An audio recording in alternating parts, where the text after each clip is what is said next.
Are we back? We are back. Back with another live stream. Hey guys, thank you so much for joining us. We're here for day 2 with Aundre Larrow, an amazing and illustrious photographer. Hi Aundre, how you doing? Honestly, I could have gone 4 hours with you yesterday. I feel like we could have done 4 yesterday and 4 more today. It's the live stream equivalent of running for president for a second term. No, but seriously, first of all, to anyone that was here yesterday and came back today, thank you so much. If you could prove to me you were here yesterday and tell us what the center of a circle is called. Oh, I have nothing to give away to you. I just want to see how many people will respond. If this is your first time, I want you to write what your zodiac sign is, because that's really, really important. It's important. Arabela and I are both Leos. We're very, very vain, and we're putting out that Leo energy. I'm trying to grow my hair like a mane, so I can be like a lion. Amazing. But no, really, like, thank you for coming back. I know that it's COVID and quarantine still, so you could just not be here. You could just be in your bed, you could like, be doing sleeping. Anything else. I know. So we appreciate video you guys games. so much. I already see a couple familiar names. Hi Wade, hi Fairy, hi Stony, hi Steve, hi Umacorn. Oh my gosh, so many people. Hi Bernard. Oh, Bernard is from South Africa, close to the Kruger National Park. That's amazing. Shout out to that. Hi Sam. Yes, lots of people. Thank you guys for joining us. Oh, I love it. Fairy said center point. Center point. Before we continue at all, just everyone remember that I'm being hosted by Arabela Espinosa. She is a small business maven, and she and her partner Ellie have a really fantastic educational / professional platform called Weekend Creative. And if you check it out on Instagram, you should definitely follow her. You'll learn a lot from her. You might learn like this much from me in the stream. You learn like this much from her, from everything they share. And I say that because if we make it more normal to make sure that we're supporting women of color, and fellow artists, then we'll all be better off. If you have anything you want to promote, please put it in the chat. I can't see it, but Arabella will shout it out as we're working. I can't see it, not because I have ADD, so if I had that open, we wouldn't learn anything. But I just want to make sure that everyone knows you get distracted a million times, and it wouldn't work out for us. So that's why I'm here, to keep us, streamlined and on track. So just a couple things before we get started. We do have an artist spotlight today, so make sure to stick around. And it's oh so good. It's amazing. You guys are going to be very, very good with their work. It is my mentee, actually, from Ghana. I love it. Oh, I don't want to like blow the surprise, but I just don't blow the surprise. But so, and also, we are still doing the replays of all the Photoshop Daily Creative Challenges. So every weekday at 9, make sure to tune in, and you can submit those challenges still, and really just challenge yourself. So so I can't wait for all the things. So if you are new around here, just joining. And if you're watching on YouTube, make sure to come on over to Behance, because then we can interact with you. You guys can ask questions, and Aundre can respond. I can see them, and I can relay them to Aundre, and that's how we all learn together, right? With that being said, Aundre, can you give a little lowdown of who you are, maybe pull up your work, just briefly, so that anybody who's new today can get to know you? Absolutely. So my name's Aundre Larrow. I'm a Brooklyn-based visual artist. Yesterday we talked about, let me finish talking about myself. I do a bad job of this. Right now, one thing I'm sharing a lot of is I work on the set of W. Kamau Bell's TV show on CNN, United States of America, and I take still photography for that. And so as you can see, based on this image here, and if you follow me on Twitter or watch my Instagram stories, every Sunday I'm sharing BTS of each episode and kind of talking about what it took to make that episode happen. But generally, the work I like to do is focused on long form storytelling that, even if it's not portraiture, has the intimacy of a portrait. So what do I mean by that? I mean, I just did this piece with the New York Times where I took portraits of a man named Ian Manuel, who was incarcerated from the age of 14 for 20 years. And so it was a piece that was just about his resiliency and what it's like to come out and have joy now in life. And so that was really cool. Love that. One other example, because who doesn't love that? Last year I did an anti-suicide campaign with an organization called To Write Love in Our Arms. And the piece was really focused on where we find peace, whether it's with other people or in specific places. And so it was a kind of a longer form thing that included some portraits and really just the intimacy and playfulness of life. I love it. It's beautiful, beautiful work. And Thank you. I mean, everyone should go follow Aundre right now. He's super cool because he only needs his first name as his handle on Instagram. So AUNDRE. Go follow him now. He's got a beautiful work. And, we kind of touched on this yesterday, but I loved how you want to actionable empathy is what comes across through your work. And I love that term. I don't know if you can talk a little bit about that, but thank you. Yeah. It's like you've hosted. Do you have a podcast or anything? I can't tell they're either never gonna let us do this together again or they're gonna let us do this exclusively together. Actionable empathy is the concept that the art that you make or your voice or your presence in the world can create actionable or easy to understand next steps for another human being. So what does that mean? That means when I did a project we did Alaska yesterday, so today we're going to do Black from the Ballot. In 2018, I had the pleasure of working in my home state. I grew up in Florida, and taking portraits of folks who are formerly incarcerated who were no longer allowed to vote because of Florida laws. And my portraits were used in a campaign to help remind people to vote yes to allow most formerly incarcerated folks that had been rehabilitated to vote. And so the idea was, normally, yes, I love a good photo at a church. I love something moody, like holding an old Bible and, clearly like something that fits my color palette. But outside of the beauty of what my vision was in this image, it's part of a greater story that helps teach us. I love it. I think how to be better human beings. I think art and visual art particularly has the ability to transport us into the viewpoint of the artist, myself, Arabela, yourself who's watching this. And I think there's great power in that. And so I would just encourage you, whatever story you can tell, whatever actionable empathy you can create, whether that's for someone in your community, for yourself, for something that you're learning about, it can be really helpful because that, our job as artists is to hold a mirror to society. Snaps for that one. Oh my gosh, we're snapping. I love Last it. thing snapping. Before Arabela makes me actually start talking to y'all about actual Lightroom.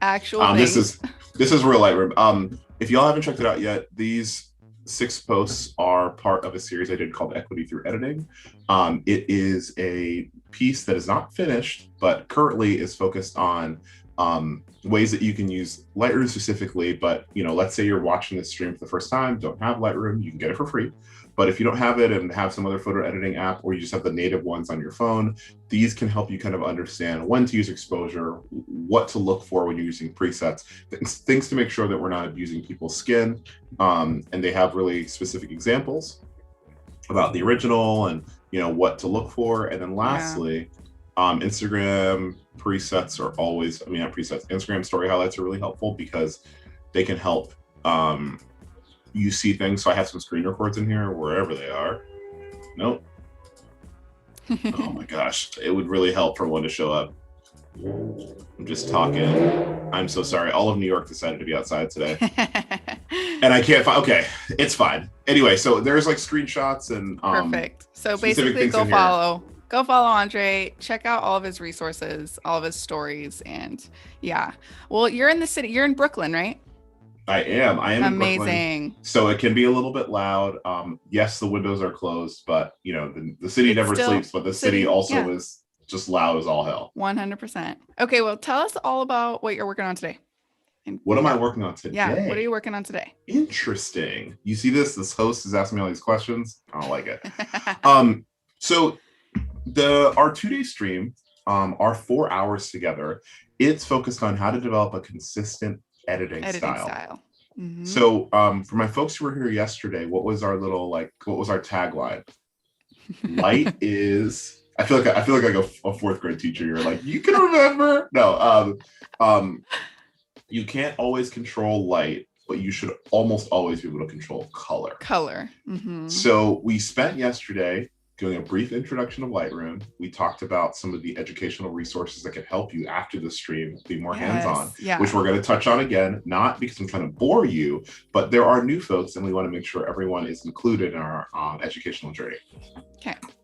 Then we're going to actually discuss a bit more about Lightroom. We're going to talk about presets specifically, and we're going to talk about color mix, which is going to answer a couple questions we got yesterday about making sure that we are editing skin properly, making sure we're paying attention to undertones, and then presets are just a good way. We're going to talk about ways you can build a preset that maybe you can sell or that you can use for more than a couple images. And then we can answer other general Lightroom questions.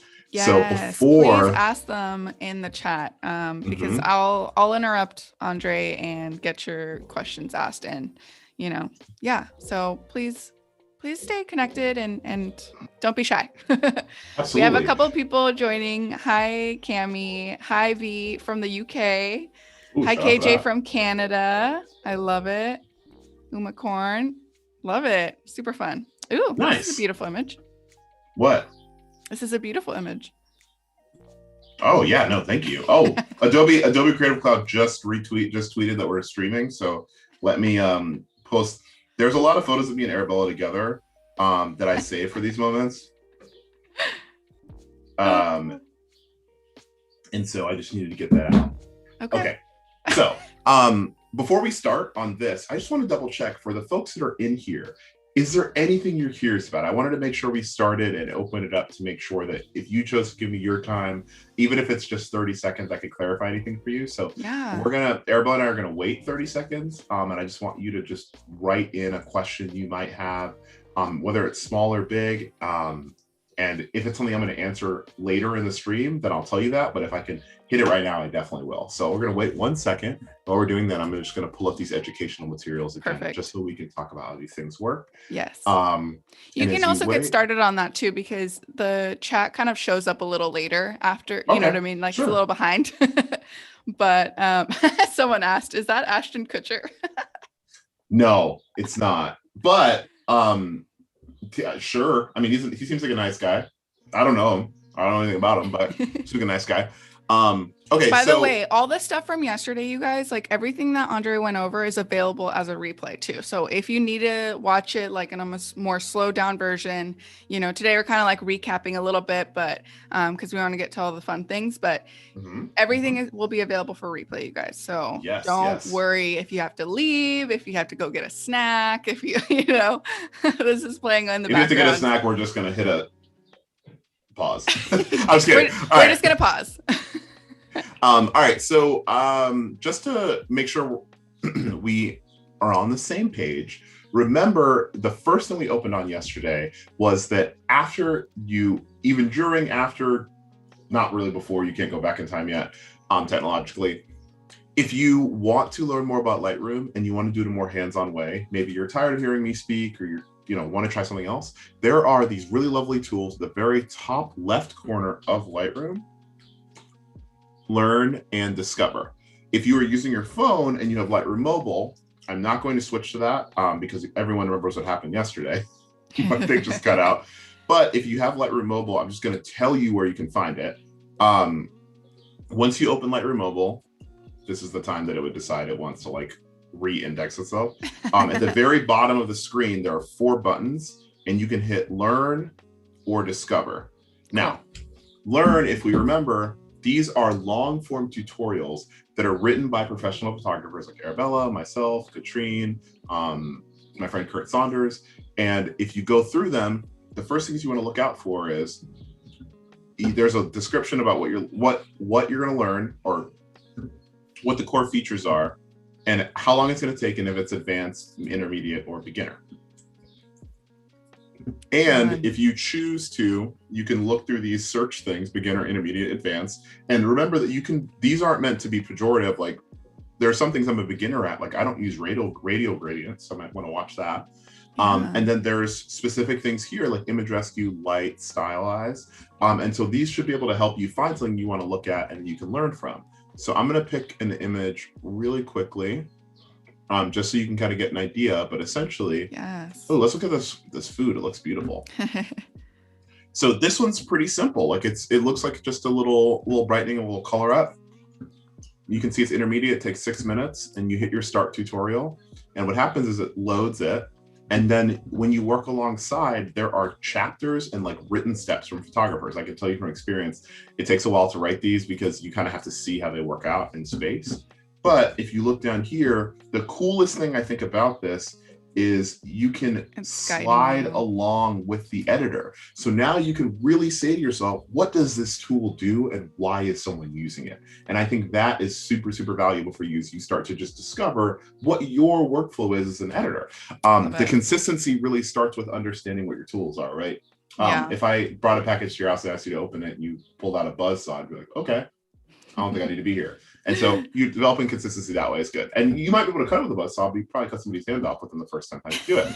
So we're going to go ahead and we're going to close this out. We don't need to do any more of it. But KJ has a question or a comment. So KJ says, simply curious about workflow strategy. I'm in the process of reprocessing all the photos I have taken 2014 to now. Oof. KJ, you got a lot of time, my G. You got a lot of time. Yeah, so they say reason, a better monitor showed a lot of noise, and so I'm reviewing images and editing in Lightroom with a new eye. Curious as to tips. Tips as you're reviewing with a new eye. First, I would tell you not to delete your original edits. I think it's important to keep those just so you can remember what you did and why. And as you're going back through, I guess if it's a ton of things, I would separate them out based on the goals of the images, right? Ooh. So if you, let's say you photographed some weddings and you photographed like a restaurant opening or some food or something, and then you have some family photos. And then maybe lastly, you have like a fashion thing. Each thing has a kind of different goal, and I would work on them in buckets. That way you're not like trying to heavily stylize this family photo when your grandma just wants a photo of everybody that looks like them, right? So that's just something to keep in mind. And then lastly, we didn't talk about this in this stream, but make sure you have all your things backed up in 3 ways. Fun fact, everybody, you want to have it physically backed up. So for me, that means before I finish a job, I don't take any of the work off of the memory card. I copy it, but I don't delete it. Then you have it physically backed up again. It's like on a hard drive or like a NAS drive, like a network system thing. And lastly, you have something that is cloud-based like Lightroom or Box, Dropbox, whatever. But just make sure in case of fire or anything happens, you can work through those. So those are my tips for you. Second thing to keep in mind, there are these really sweet things called Discover files, which are like tutorials light. So you see how when you hover over one, it shows you, so this is the initial edit, hover over it, shows you the pre-edit. If you click on it, instead of telling you what happens for each step, it just simply shows you everything that's done and shows you what the changes are step by step and how it alters the image. And if you want, you can go back up. Let me show you. You can go back up and say, let me see what happened to the highlights again or the shadows. And so you can see how this person worked through the process. Yeah. And it's really, really helpful. And you can also click at the top and see info. And you can ask yourself, oh, okay, so this person photographs food with this equipment, this focal length, this thing. And that will kind of help you answer some questions about how you're working. Yeah. I love seeing settings like that too, because I feel like it informs so much about like just how, I don't know, capturing and like making sure the exposure is correct or, all those things. So And that's then pretty cool. lastly, some of them have this thing right here that says save as preset. And so you can save, if you click on it, you can save what this person did as a preset that'll go directly into any group of presets you have already or folders. You can make one that just says discover files. So that's just a way for you to build out your repertoire of how of your editing skills on the easy, like on the fly, on the sheet. And so we're going to get right into presets right now, but what we're going to do to get into presets is actually bring up a question that we got yesterday, which was, why are people paying for presets? Okay, so what is a preset? We're going to go in, we're going to pick a photo. We're not going to use this photo of fake Ashton Kutcher. We're going to pick maybe a photo that you would have taken. Here's a photo of your friend in front of the library. This is my friend Jose Tutuben, otherwise known as Toots. If y'all don't follow Toots, is an incredible photographer. Okay, so this photo has nothing on it on purpose. Don't believe me? Not an edit coming down. It's already a very beautiful image. Nothing has changed. This isn't like David Blaine movie magic. Although David Blaine is terrifying, and if he ever did magic in front of me, I'd punch him in the face because I'd be so scared. Okay, so remember yesterday we talked about the circle joke was about color grading. If you go down below all of these things, below the light panel, below the color panel, below the effects, below detail, optics, geometry, all the way to this bottom right corner, you'll see this thing and it says presets. Now, if you're on your phone, and I'm only saying this today because I just want to make sure everyone feels together, you have to select an image first, and then all the way on the left-hand side, the third or fourth button in, it says presets. And what's really cool about Lightroom is the presets that are on your computer, on your tablet, on your phone, all sync with each other. So if you make a really dope edit and you want to use it again and again, and you want to make sure that your next month of Instagram has really good consistency, because maybe it's back to school season and you take a lot of photos of your child and you want them to look amazing with like your little fall colors preset, you have access to it easily. You can take a great photo of them and you drop them off for school and then be like on your phone posting it in the car, holding up traffic for their parents, But the question is, what is a preset? So to answer that, I'm going to open all these little panels back up. And by panels, I mean everything that's in the edit panel. So light, which you saw.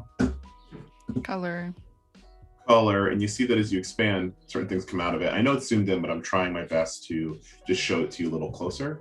Now these are here. I want to show you what happens. So this is going to be a little tricky. I'm going to have to zoom in and out. So I'm going to go slightly slower.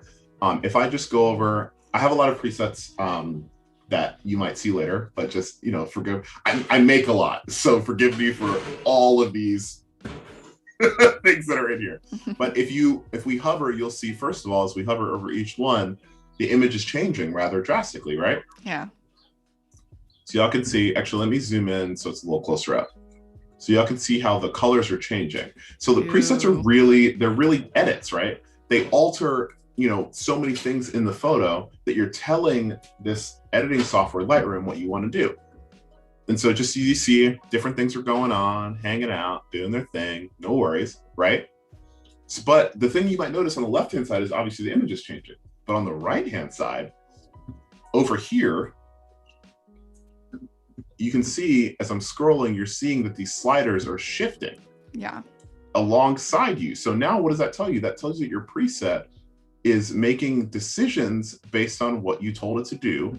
And as you put this edit on another photo, you are essentially editing the photo just like the other one. And I know that sounds really simple at its base, but it's actually kind of genius, right? What this does is it allows you to access an edit you thought was great and then place it on another edit. And like that can make your life not only easier, but it can help you create consistency. That's right. So how do you make a preset?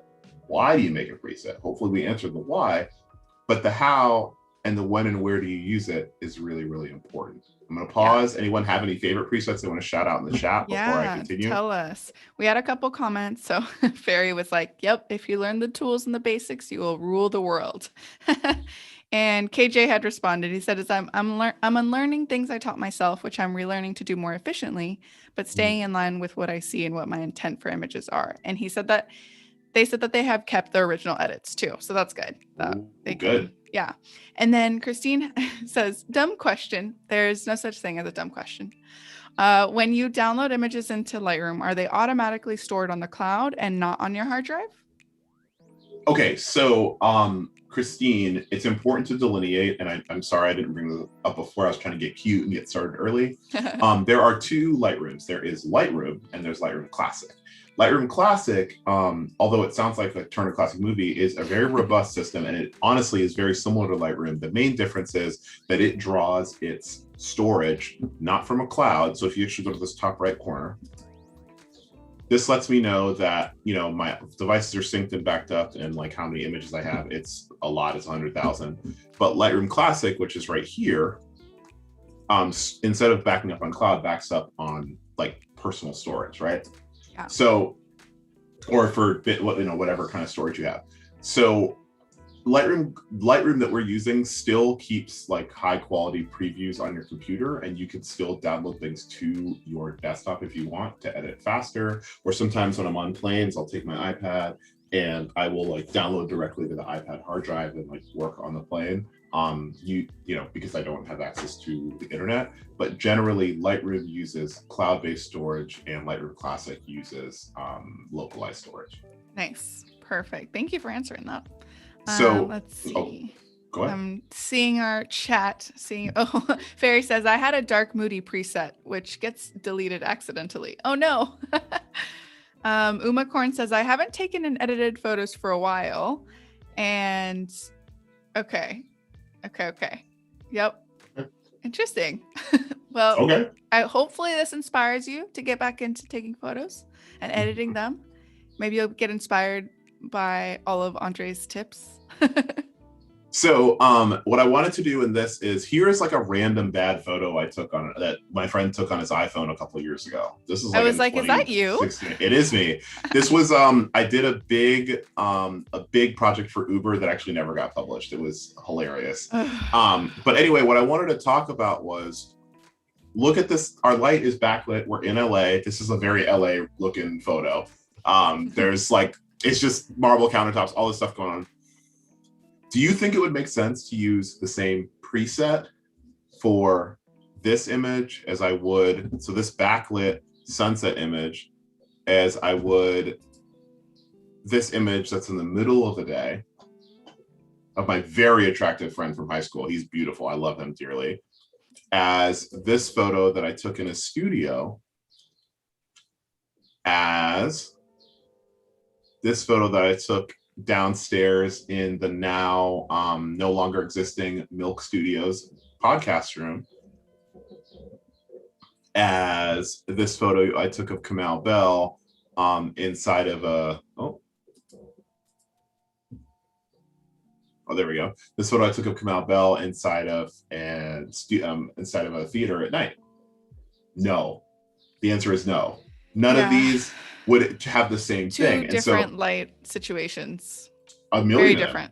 A million of them, yeah. Lightroom does an amazing job because it allows you to have so much control. And so what I want you to do, I want to deconstruct our thoughts about presets to understanding what our goals are. The goal of the preset is to have a consistent editing style. But like we said, we can't control our light. In every one of these situations, we have not only different light, but we have to react to it. If we're talking about just photographers and often videographers, yes, sometimes you can introduce artificial light, but for the most part, we are at the mercy of the sun, right? Or the lack of the sun. So when we choose our presets, we need to make some that allow us to make edits, but don't take away from whatever the current light is in that situation. And then afterward, your preset is still just a starting point. It allows you to step to where you want to go and then make tweaks from there. Mm-hmm. Okay, so let's get started. And just to be clear, like this photo of Jesus and Miro and stuff, it's really hard to put any sort of preset on this because it's like dummy, like the colors in there are the colors, so I just wouldn't even use it for much. There's no way. Christine says, I've only used Photoshop for editing up until now. Time to start using Lightroom Classic. Dude, do it. I love me some Lightroom. Okay. Yeah. Let's use this photo as an example. So if y'all remember, we're going to go over to our homey versions over here.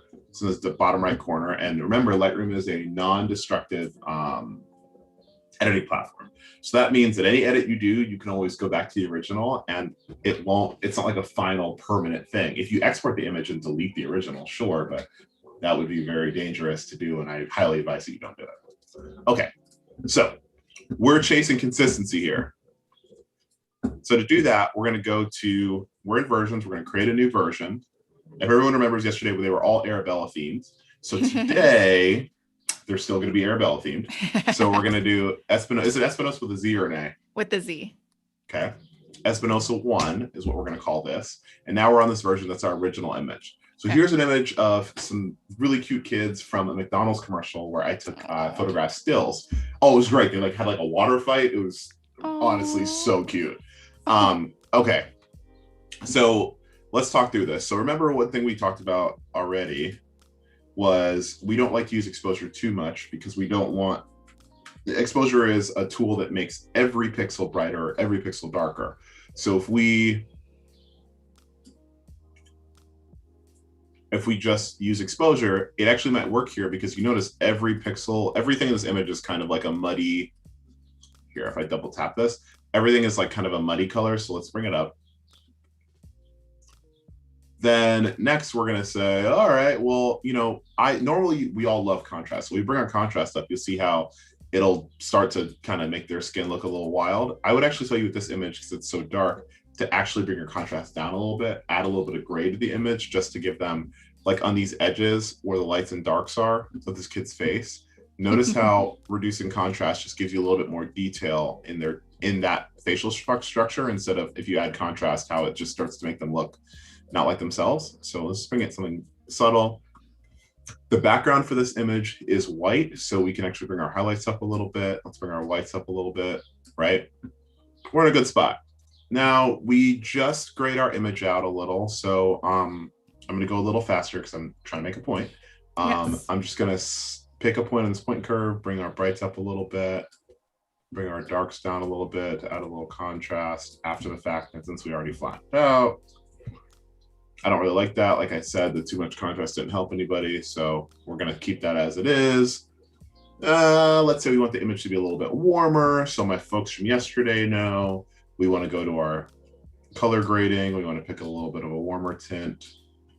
Ooh, yes. Okay, so now we have, if we go to this bottom, remember it's non-destructive, so we can go before and after. And we're like, okay, cool. I like this. I like it. It's beautiful. I want to put this on every photo I take forever, right? So I'm going to hit Command C on my keyboard, and that's going to make this pop up. Hold on. That says Copy Edit Settings. And so this is a pretty cool thing you can do in Lightroom, where you can edit something, copy the settings, and paste them like any other, like you would be in a Word file or a Google Doc file or anything like that. Mm-hmm. And so now I already kind of lectured you about not using the same, or making sure the light is similar and not just like abusing it. But so let's take this photo of my friend Melanie and her friend. We're going to make another version. The versions are just allowing us to make our edits without changing what I initially did. So Espinosa 2 is our original edit. Okay. Oh, there we go. Okay. So we're going to original edit, and now we're just going to do Command V, and it's going to paste the settings. And so now, now we're seeing this change in settings, and you're like, okay, she looks like an angel, but maybe not in the best way. It's a little too bright. Yes. And that brings me to my first point about presets. Any preset that's changing exposure is not a good preset. Why? Yep. Do y'all want to tell you? I think you want me to tell you. Me. Yeah, I want to Because hear it. not only is the strength, not only is the color of light, the color temperature, or sorry, the white balance different, the strength of the light is different. And so if you're making presets, especially to sell, I would very much advise you to not touch any of these first 4, particularly exposure and contrast, because you do not know how the image preset's going to be used, right? So what I mean by that, let's just close our exposure and let's just see what our before and after looks like. So you see it's just a little bit warmer, and it's honestly pretty nice, right? It is really nice. Mm-hmm. Sometimes, this is for my opinion. Now, everything else I think was my opinion, but it was more standard. This is my opinion.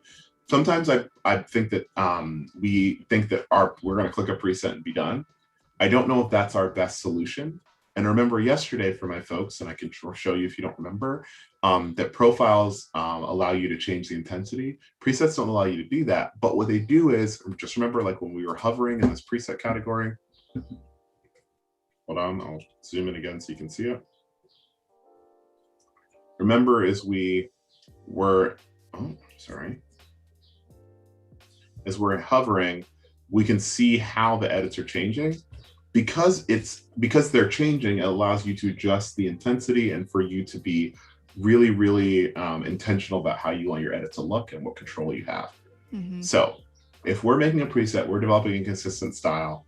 What we're trying to do is we're trying to have our images feel similarly. Now, our light's going to be different and things aren't always going to feel the same. But if you have a certain color palette or a certain mood that you elicit in your photos like this that are close up, with maybe a little bit of sunset, and photos like this still feel like they're together. Partially because of the style and how you're capturing it, but also in how you're editing it.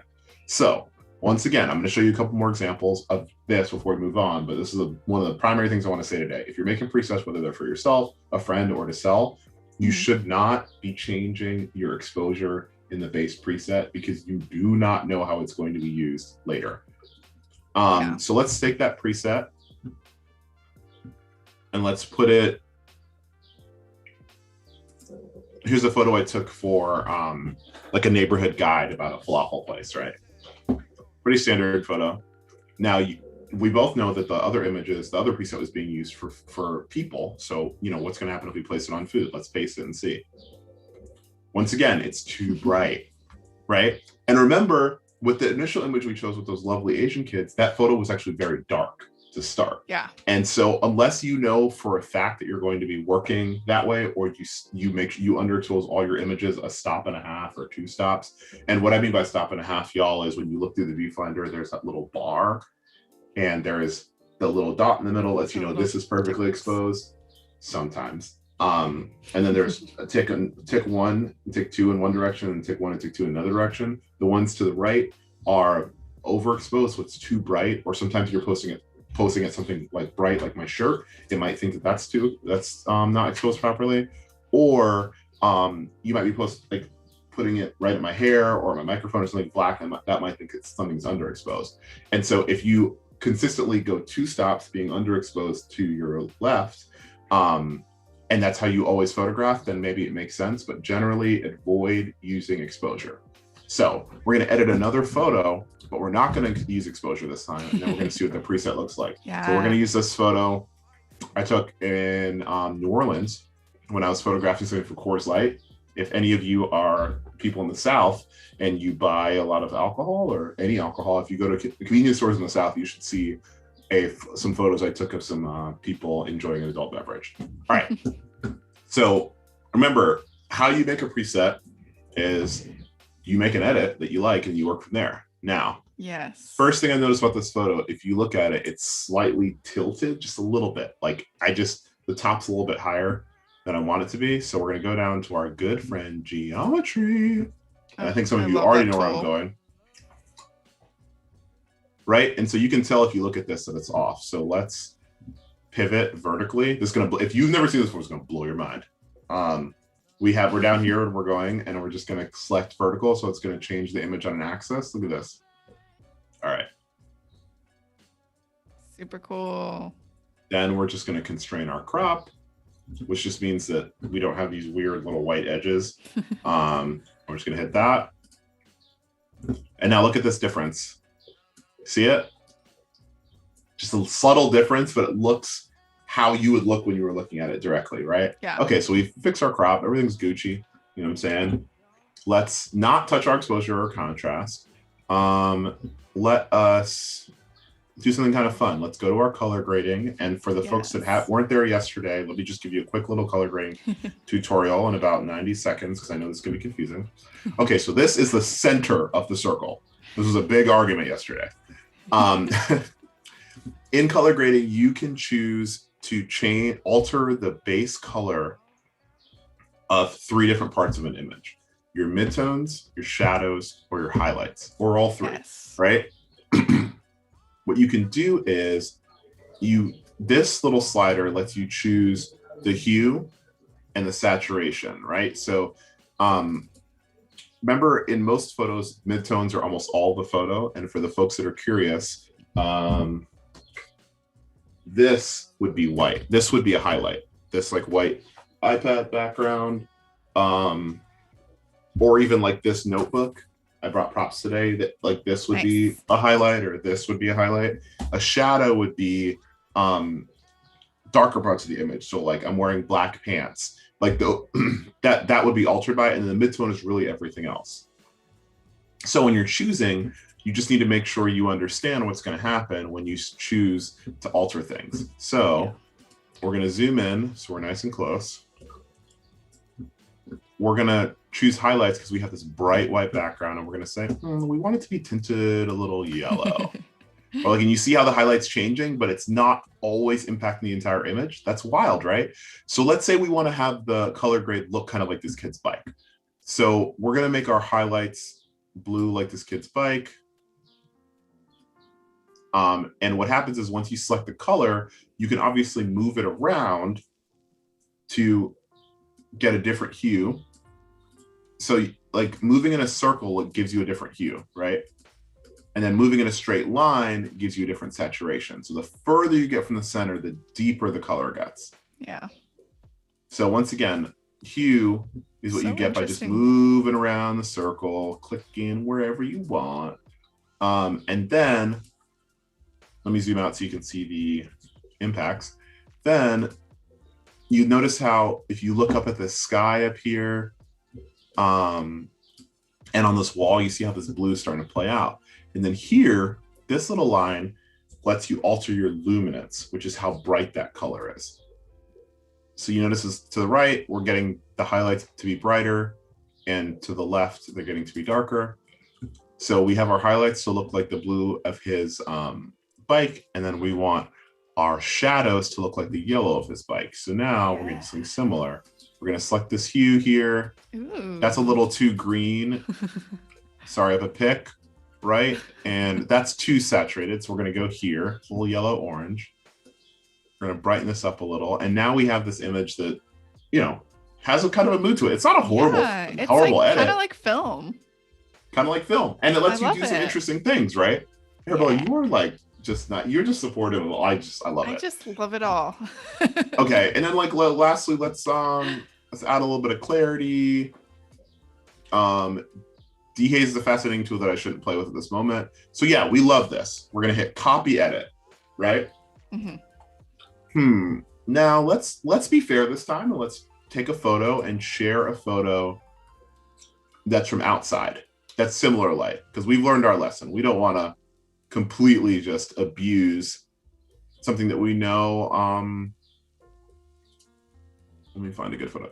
We learned our lessons. So we don't want to paste onto a photo with different light. We haven't used exposure, so everything should work better this time, right? Let's hit paste in this photo of Sadiq. Whoa. Looks pretty good. Looks pretty moody. Yeah. I did make one little copy mistake because I was trying to teach y'all a lesson and then completely lost myself. Hold on. I'm sure there's at least 25% of y'all know exactly what I'm trying to do, and it just laughs at the fact that in an effort to teach y'all a lesson, made a mistake about the lesson I was teaching. Christine was like, I guess underexposing would help whites getting blown out when taking photos in the snow. Yep. It And would. Jonathan says, it's called the focus. I watched the live afterwards, but center is also acceptable. I'm literally crying. And Fairy says, I just love playing around with colors rather than having a color palette. Sometimes it is a good idea, sometimes it isn't.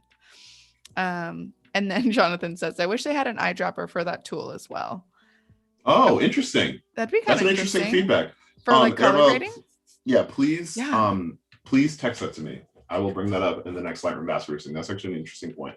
Yeah. Okay. So it doesn't let me do it because it's smarter than me, but I guess I'm going to show you what happens. So, okay, to make a preset, what would happen is I'd go down and hit presets.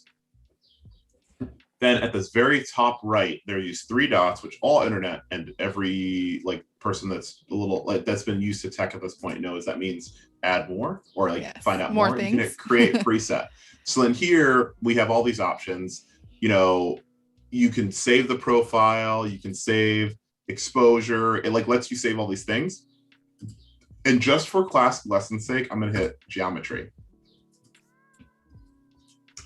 And since we're going to be doing a lot of these today, we're going to make a group that's just called Arabela test class. And this is going to be geometry test.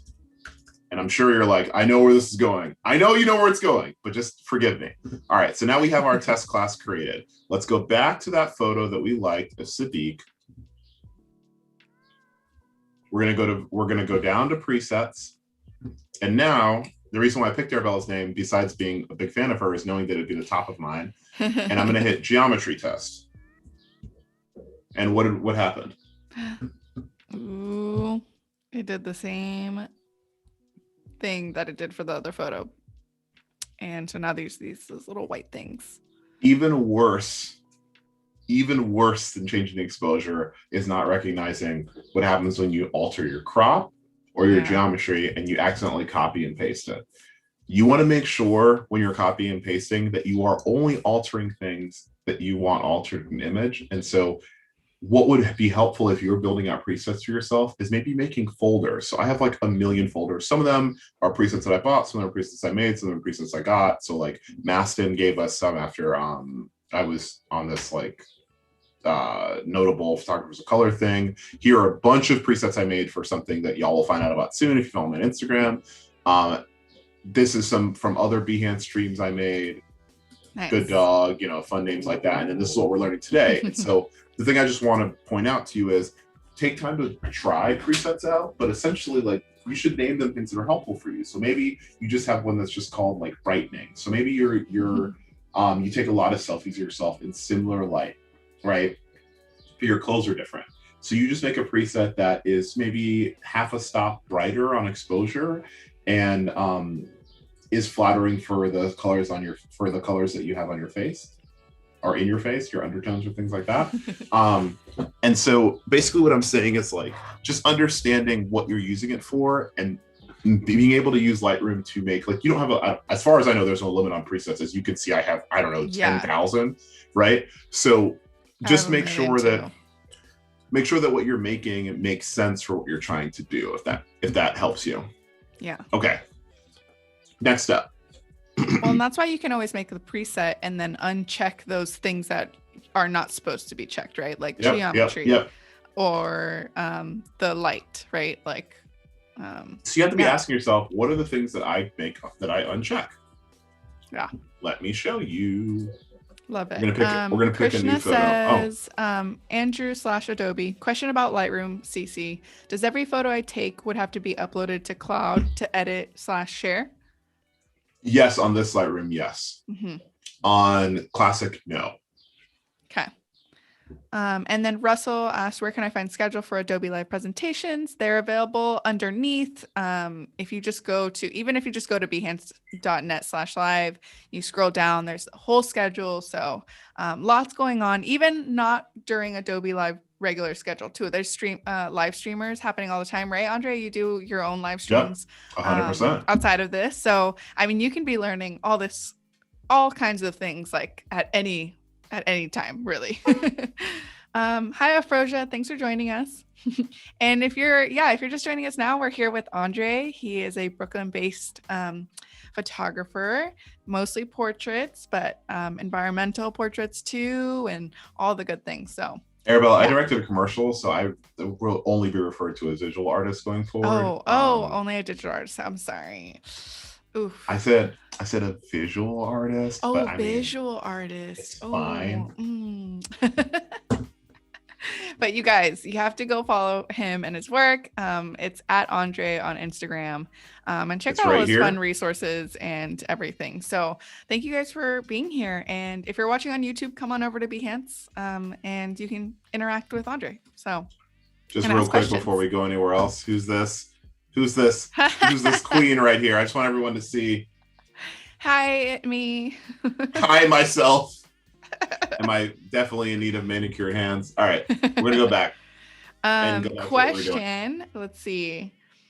Oh yeah, perfect. Jonathan says, and you could also update the presets too to uncheck if you mistakenly yes, did. You can. Yeah. I will show you how to do that soon. Jonathan, working ahead of the schedule. Okay, Jonathan's asking another question too. Yeah, do it.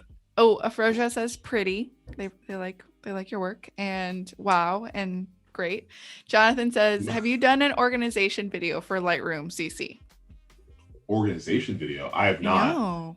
But Jonathan, you know what, Jonathan? I think that Arabella and I should do a video on that soon. We will. Maybe when we come back, we'll do one when we talk about our organization. All right. But Jonathan, let me get through the preset basics, and then we can touch on organization quickly and what would be helpful. Jonathan, although Arabella is an angel and is amazing, if you could just comment that again in about 10 minutes, 15 minutes or so, then we'll definitely remember to get to it.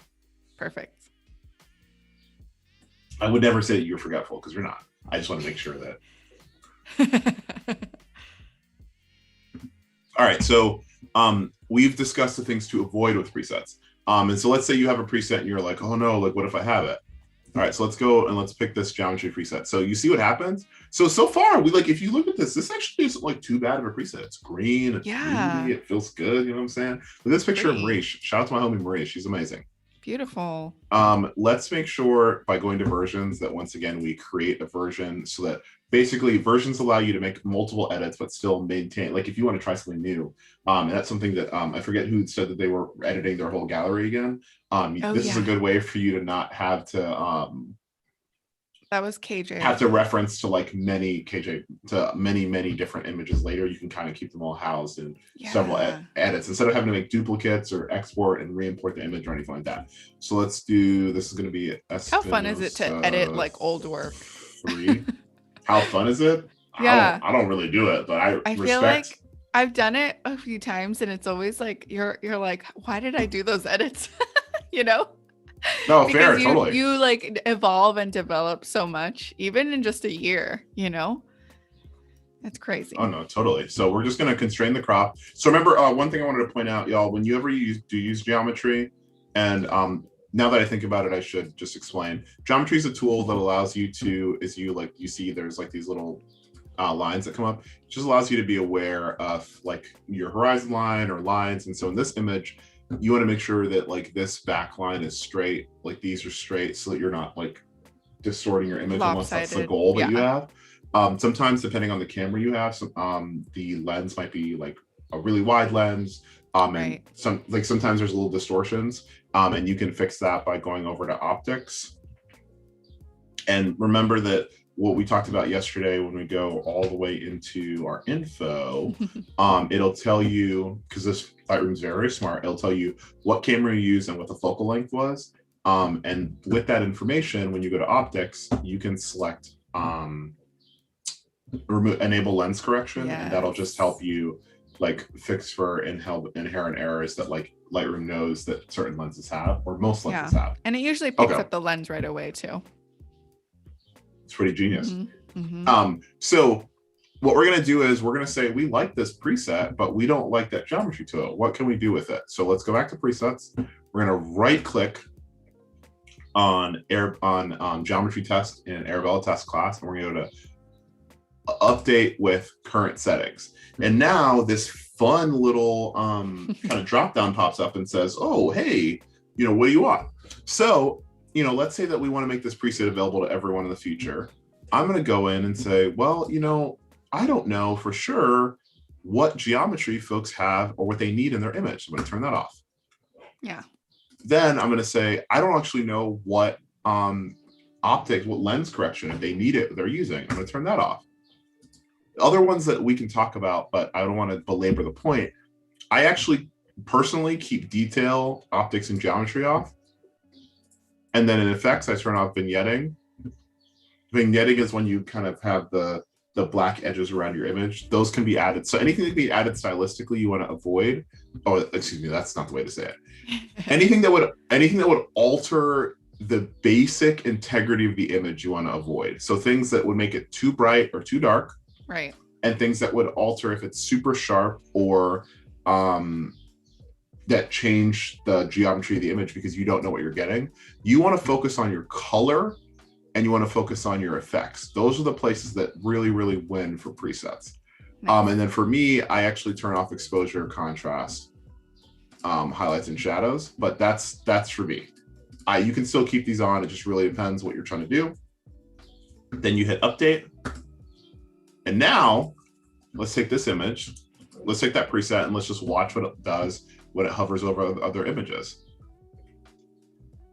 So you see this just gives it a nice like I love different look, but it doesn't dominate the photo, right? Because maybe later I decide I want to do something else with it. I don't know.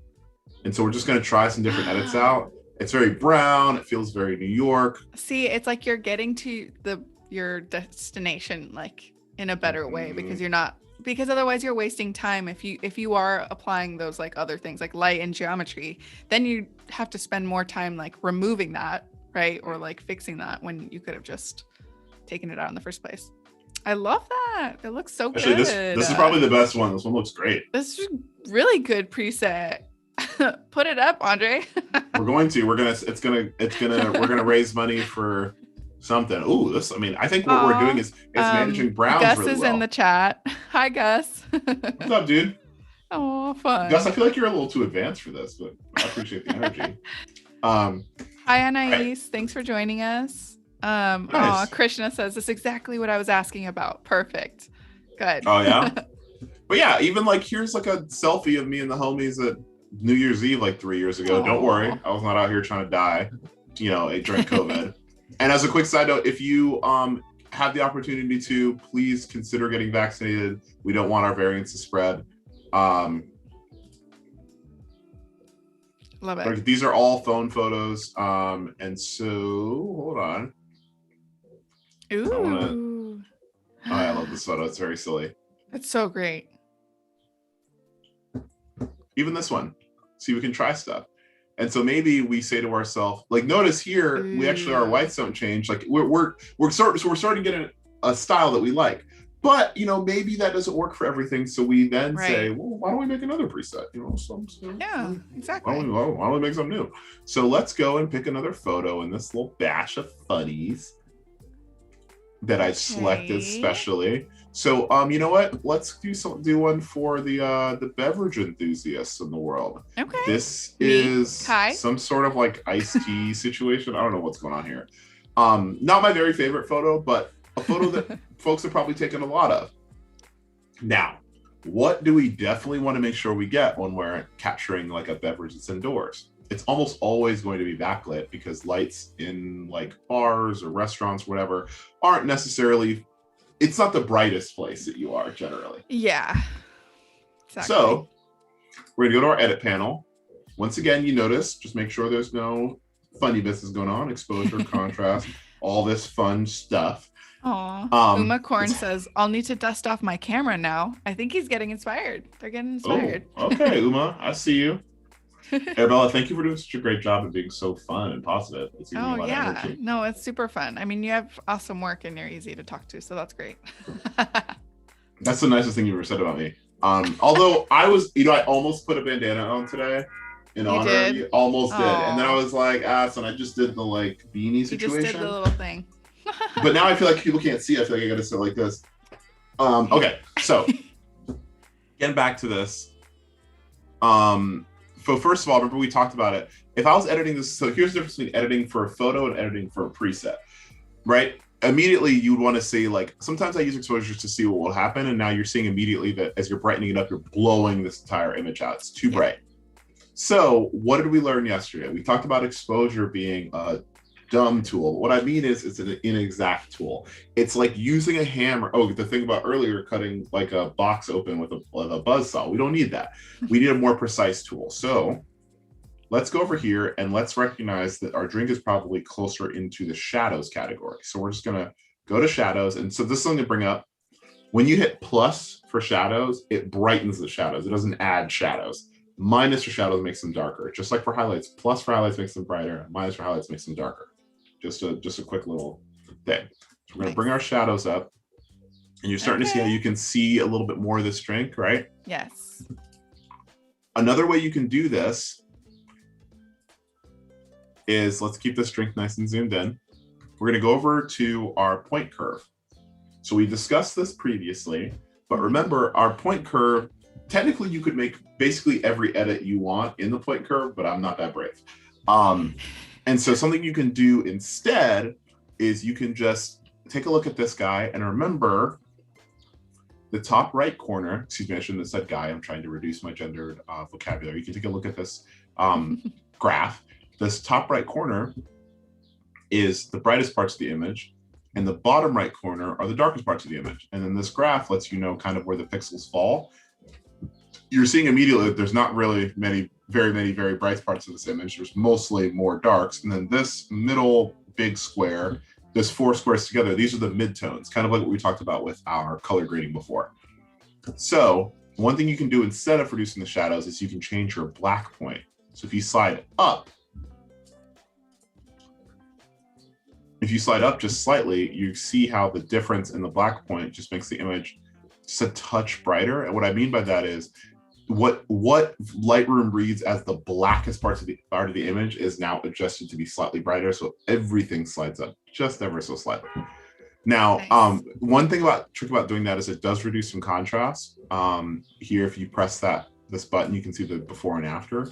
And as a quick side note, Lightroom has done this really cool thing where they've added in these little eyes to kind of give us the option to see what happens if we just turn off one part of our edit. Nice. Right?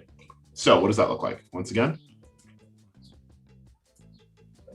And it's kind of like, Arabela liked this yesterday, but it's kind of like pressing that and kind of giving a little, you can't see for a second. Okay, so I've explained a lot. I'm trying to make sure that I can give as many examples as I can. Remember, there's almost no brights here. We just want to bring our darks up a little bit more. Nice. And this is the reason why curves is tricky, is because when you alter part of the line, the whole line moves. Right. You But have to add let's more just points if you want to get more specific. Oh, sorry, y'all. I made a mistake. Let me just get this back where it was. Okay. So what I want you to know is if you're unsure about how to use curves, there's a little button right here called the Target Adjustment Tone Curve Tool. A Target Adjustment Tone Curve Tool. Target Adjustment Tone Curve Tool. That's a tongue twister. You can click on it, and then you can select the point on your image. And then if you look at what's happening, you can select the point in your image, and as you move along on the curve point, it'll show you where that falls on the graph. So like, just basically like look through here and you can see as best I can. So you can see like this thing is moving around. I know it's hard because I'm trying to zoom, so I can only show you part of the image, but as I'm moving around, you see it tells you stuff. Yeah. So you then select this point, you can start to slide up and you'll see how it'll move the curve for you, because you say, I want to make this area brighter. Now curves can be scary because like I said, it impacts every part of the image, but once again, if you look at our before and after, we're kind of similar to what I just did. We're slightly brighter. Okay, so we set that, we got our curves, we're gonna keep going. Now we're going to talk about our friend color mix, which is a key part of how to make a great preset and my favorite tool in Lightroom. Color mix allows you, yes, Arabela. Over color grading? Yeah. Okay. Color grading is fun, but like color mix is like, you can get real specific. Yeah, I kind of feel like I am Batman at the back computer. I feel like I really get You're like into Frankensteining, like, you know? Yeah. Yeah. Okay. Okay. Yeah. No, it's not me. I mean, no problem.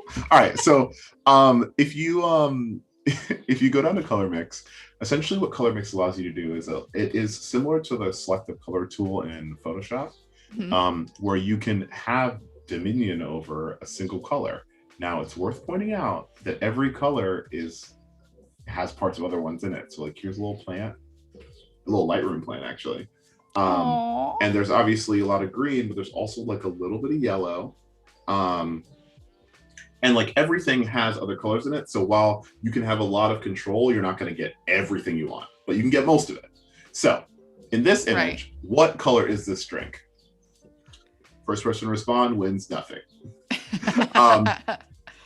It's red, right? And color mix, fun fact, allows you control over red, orange, yellow, green, cyan, blue, purple, and magenta. So I want to be able to see this drink a little bit better. Why don't I bring up the luminance of the drink or luminance of the reds? And so I'm going to show you, I want you to see what's going on here on the image first, and then I can show you what I'm doing. Now see what happens if I bring the luminance down. I'm altering how bright the color red is, just the color red, right? Why does that matter? I started with luminance because it's the best part about color mix. Altering how bright a color is just, that is one of your best ways you're going to get the style you want. So many of you, including Arabela, love that like desert, like flat highlights, really orange styling. And for that to be effective, you need your highlights to not be super overpowering. And so on your oranges in those images, and I can show them in a minute if y'all, I'm going to pull up Arabela's Instagram so fast if y'all think I'm playing around. You need to have your oranges be bright enough or deep enough to make up for the fact that you've chosen a flat edit. So what do I mean by that? I'm just going to show y'all a quick example, and also make sure that y'all want to follow Arabela. So hold on, I know exactly which one I want to use. I just gotta find it. Okay, so this is a great example, right? This is like flat highlights. The highlights are flat enough that you can see the detail on this person's dress, but then everything feels warm-ish. You can even see this, like the sky looks like a desert sky. It could have been a very blue sky that day, but because if you think about color mix allowing you to just reduce the saturation of the blues up here and the overall luminance of the blue, it can make everything feel like it has this lovely kind of yellow cast to it. And what do we mean by editing consistently? Look through this girl's work. Excuse me, look through this woman's work. You're seeing like a similar feel. Everything feels like it should be together. It feels, and I'm not saying everything needs to look the same, but you want your work to have a solid feel. Here it is again. Look at this muted blue. Look at this orange, like that kind of comes all the way through. And part of it's the backgrounds Arabela's choosing, but also it's how she's editing the images. Same thing here, same look, same feel. Your highlights are muted, and then your orange is like just kind of, it's bright, but it's just flat enough where you can still see the detail in it. Yeah. All right, wrong way. It's that Back to the consistency. image. Oh yeah, she's a professional. All right. So Aundre's a professional. We're gonna just go ahead and bring our luminance up. Y'all can see it over here. So I'm just bringing it up, brightening it. And then I'm gonna bring my saturation down a little bit. The thing I want you to remember is saturation is how deep and intense the color is. The luminance is how bright the color is. They work together, but too often we want to just have everything be super saturated, but we're not considering what that means. So let's look at our change in the color mix just to the drink. Perfect. You can see it a little better. And you can see the glass. Maybe you're like, you're a bar owner and you're famous for your like strawberry drink. That's the same color, but people can never see the seeds inside. So how do you brighten it up? That's what that looks like. So this is a pretty simple edit. I'm not going to do too much more to it, but let's say we brought up our shadows a lot. Let's just give our highlights a little red tint to them. So that will impact everything around it and kind of frame this image, make it feel warm and good inside. And then lastly, let's go back to our color mix and let's make this, just to show you what we can do, let's make this green a little bit bluer, and let's make it a little bit darker. And so now let's look at our difference. So look at how this single leaf is different. See how we just changed the color from it being maybe really warm. And so remember when we're down here in the color mix, y'all, we talked about hue, and the color mix, I mean, the color grading is a good way for you to look at, understand all colors work together. So red transitions to orange to yellow, yellow to green, green to blue, blue to purple, back to red. Everything works in unison. So when you choose a color on this hue slider, you're just choosing to slide it in one direction or the other on the color wheel. Don't believe me? Let's look down here. If we were choosing green, if we go right, we're making it more yellow. If we go left, we're making it more blue. Let's go up here. What happens? If we go left, it's getting more yellow. If we go right, it's getting more blue. Some things to keep in mind, some things I always like to do when I am editing. Let me see if I can find a person. If I'm photographing like a redheaded human on green, which is something I love to do, I make my greens a little bit bluer. So let me see if I can find a good photo. I don't know if I have anything right here as an example.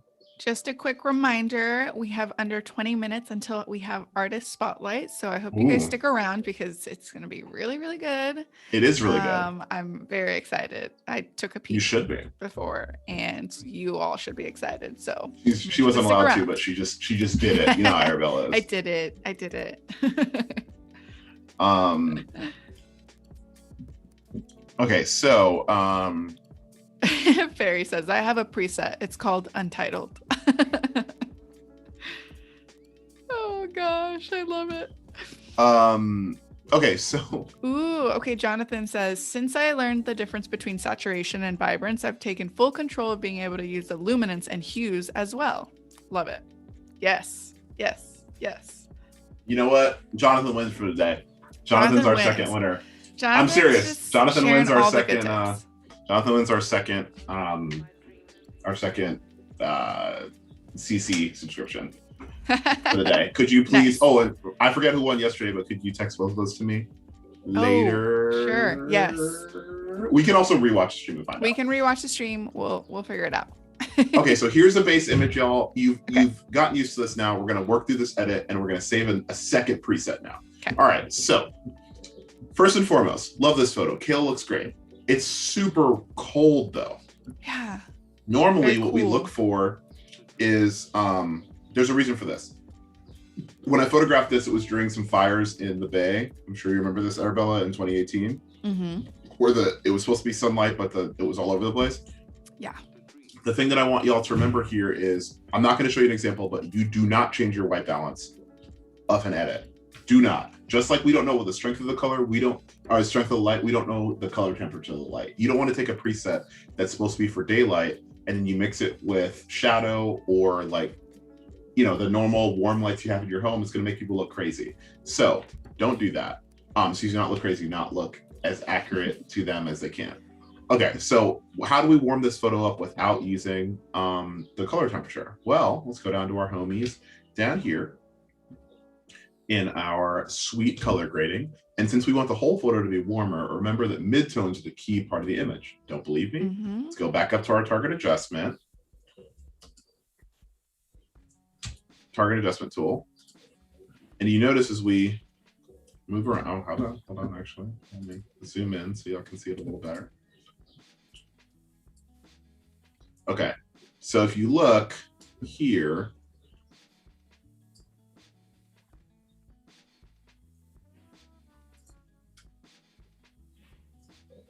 okay, I love her hair. So we're moving through, and y'all see as you move through how as I'm picking up different points right on the curve.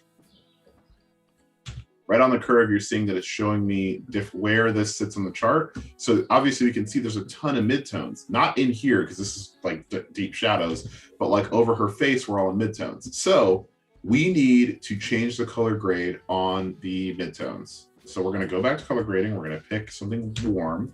So maybe like a yellowish orange. And so let's just maybe move it this way a little bit. That's great.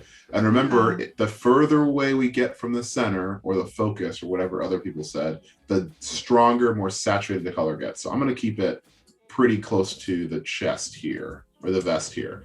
So now let's see what our changes are. Let's just, even it's so slightly, but let's look at her face and the change.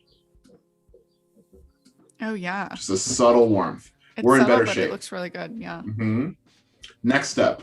So just showing you can do different things. And so if you change the color temperature, it's going to make your images look wild. But if you change the color grading, then you're just adding a soft cast. And then when you change the color grading, you can have more control over it. If you choose that all your presets are going to start at a certain color temperature, it's going to just throw you off completely. You want to make sure that your images start at the proper white or the proper color it's supposed to be at, and then alter it from there. If you start at a bad spot, you're gonna be trapped in Lightroom, kind of wanting trying to to fight fix yourself. it. Yeah. Well, that's why it's so important. I mean, I know yesterday's stream you pulled up your little color card. Like that can be super helpful, an easy way to get your colors right in post. Absolutely. So, yeah, use a color card if you can. Well, actually, I'll show it if anyone didn't see it yesterday. This is what a color card looks like. Super helpful, you guys. Super helpful. It's in the same spot, but somehow harder to get out. Okay, a color card is just a card full of colors. Yeah, love it. You can use it to understand, like, basically you want to know, is my white white, is my blue blue, and you can take a photo in that space and then use the eyedropper tool, which I can show you really fast.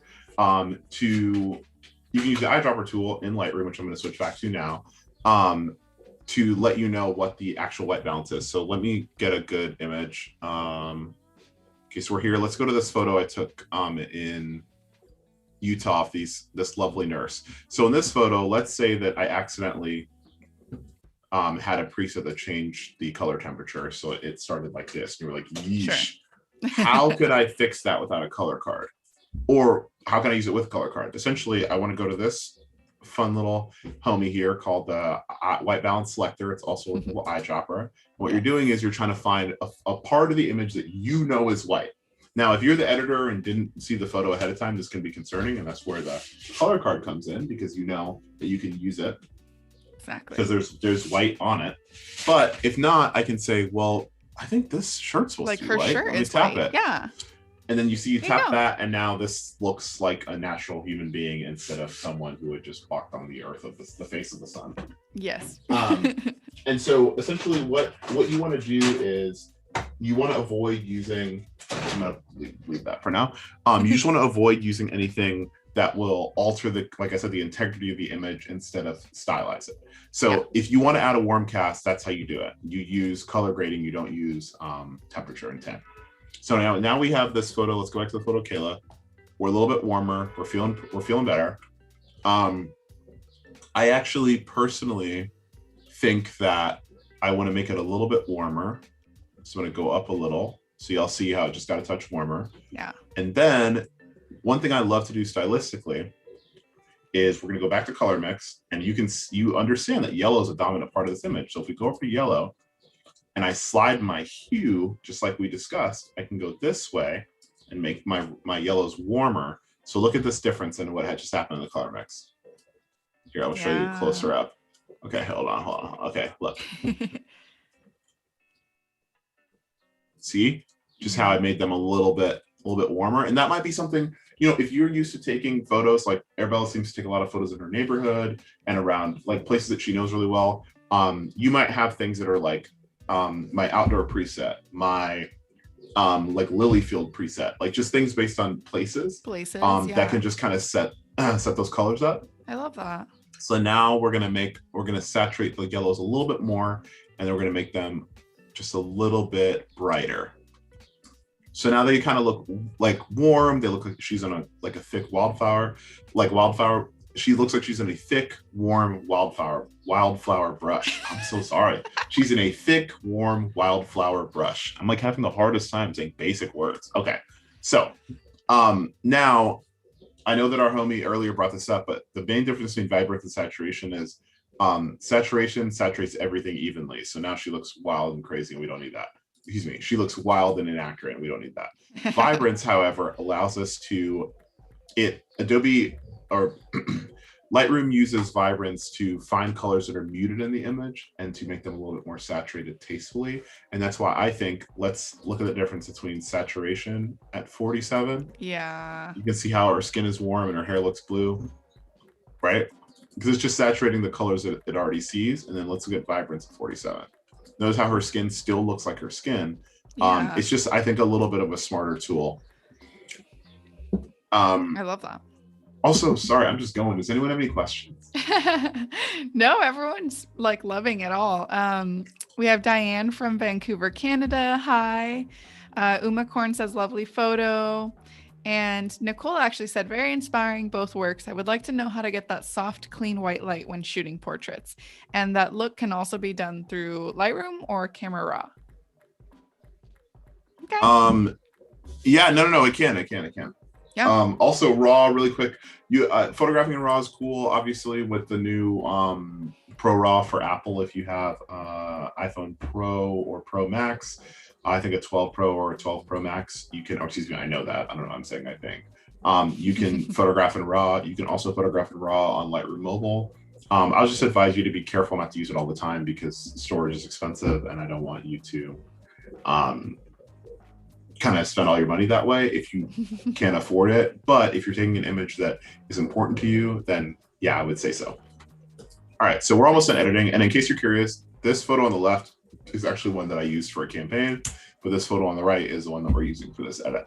So next up, what are we doing next? And you can see if we look at our before and after, we're in much better shape. We got our chromatic aberration fixed. It's warmer. It feels like more inviting. Yeah. Okay, next thing we're gonna go to these greens, and you notice how, like, look at here, right? And we're like, oh, I don't know, like this green looks pretty blue, but you know, how can we make it look a little denser behind her? What if we darken the screen a little by bringing the luminance down, and they make it a little bit bluer? So now we have this weird kind of sweet contrast between what's happening with the flowers and then what's happening with the leaves. Yeah.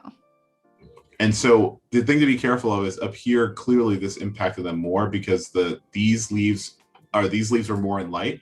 So I need to actually bring my saturation down a little bit because it was a little overpowering. Yeah. And so obviously you can see that and make the necessary changes. Just basically make like a little bit less of an aggressive edit. But down here, I think I've made this kind of lovely blue to like cool to warm situation. And so I see an edit that I like. I'm going to kind of finish this out by adding a little bit of vibrance. And then I'm going to go down and go to detail. The detail, once again, the sharpening is another thing I wouldn't really add a ton of when I'm editing. And I would just do that per image. Because if I add it to a preset, once again, you don't know what you're photographing. And if it ends up being a close-up of someone's face, you don't want their, like it's like this or whatever, you don't want their, if they have wrinkles or a blemish, you don't want to make that look more intense than it needs to. Yeah. Add a little dehaze in.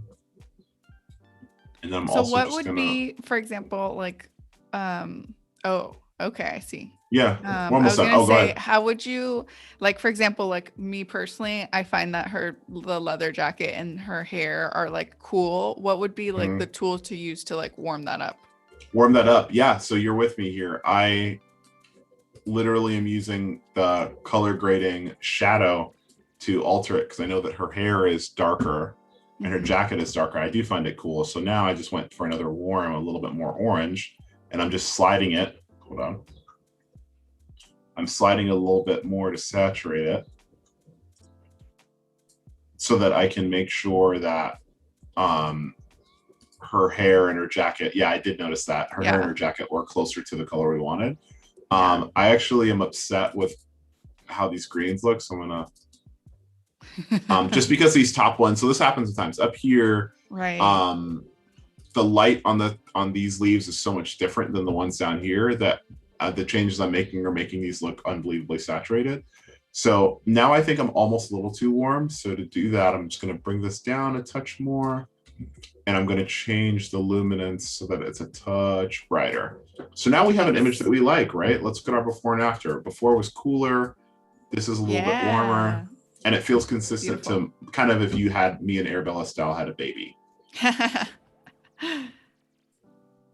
And yes, I did pick this photo just for that reason. I wanted it to feel warm. Arabela uses highlights a little differently than I do. I would say a little better than I do. And my image is a little bit darker, but we still have some stuff that we like. So we had an edit we liked there. And so now, hold on, I almost forgot. Remember, we're gonna tap edit. Yes. We're gonna go down to the bottom, hit preset, just like before. And then we can go to our 3 dots and we're gonna hit create preset. And we're in Arabela test class, and we're going to make sure we have optics off, like we talked about. We're gonna have detail off, like we talked about. And although you don't have these selected already, basically you just don't want your preset to change these things. Because what'll happen is, even if you have nothing on it, let's say you take an image, you brighten it up, then you add a preset, you don't want your preset to alter what you already did with the exposure, if that makes sense. So we're gonna zoom out, and we're gonna name this one, I don't know. Let's name this Team Roar. It's a little joke about for Leos. All right, so now we have our Team Roar preset. Let's go use it on something else that's in some overcast light. Or even no, let's just try it on a different one. Let's see what happens with this photo lit.